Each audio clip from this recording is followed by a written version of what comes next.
بسم اللہ الرحمن الرحیم۔ السلام علیکم ورحمۃ اللہ وبرکاتہ۔ ناظرین، کہتے ہیں کہ خواب کا حصول ناممکن بنانے والی صرف ایک چیز ہے، اور وہ ہے ناکامی کا خوف۔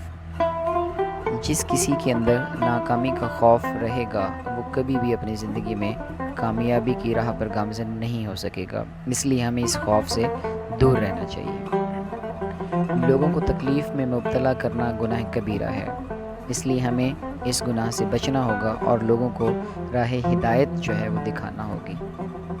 اللہ تعالیٰ کے لیے وہ پسندیدہ قدم ہوتے ہیں جو نماز یا پھر کسی کی عیادت کے لیے اٹھتے ہیں۔ یہ بہت بڑی سعادت کی بات ہے کہ کوئی انسان کسی دوسرے انسان کی عیادت کے لیے جائے، یا پھر وہ اللہ کو راضی کرنے کے لیے اللہ کی مسجد کے اندر جائے۔ دعا اور اچھی تدبیر سے ہر مشکل آسان کی جا سکتی ہے۔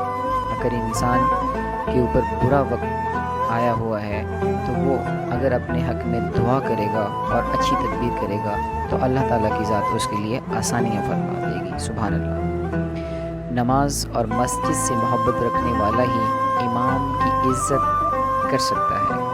وہی وہ شخص ہوتا ہے جو امام کو عزت دے سکتا ہے، جو 5 وقت مسجد جاتا ہے اور مسجد سے محبت رکھتا ہے اور نماز ادا کرتا ہے۔ وہی امام کی قدر کو سمجھتا ہے۔ زندگی کے لمحات قیمتی ہیں، انہی سے آخرت کے درجات کمائے جا سکتے ہیں۔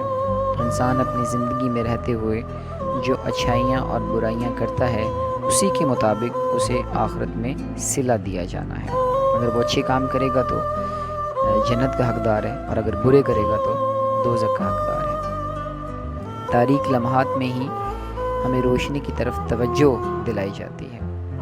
جب ہمارے اوپر برا وقت آتا ہے تو اس وقت ہی ہمیں اچھے وقت کی جو ہے نا وہ قدر ہوتی ہے کہ اچھا وقت کیا ہوتا ہے، اور پھر ہی ہم اللہ کا شکر بجا لاتے ہیں۔ ناکامی کا کوئی مسئلہ نہیں، لیکن ناکامی کے ڈر سے چھوٹے مقاصد اپنا لینا بہت غلط ہے۔ ہمیں کبھی بھی اپنی زندگی میں ایسا نہیں کرنا چاہیے۔ کوشش آخری سانس تک کرنی چاہیے۔ منزل ملے یا تجربہ، دونوں چیزیں ہی نایاب ہوتی ہیں اور دونوں ہی انسان کی زندگی میں اس کے کام آنے والی ہوتی ہیں۔ اور کہتے ہیں کہ اللہ کو پا کر کسی نے کچھ نہیں کھویا، اور اللہ کو کھو کر کبھی کسی نے کچھ نہیں پایا۔ اپنا بہت سارا خیال رکھیے گا، دعاؤں میں یاد رکھیے گا۔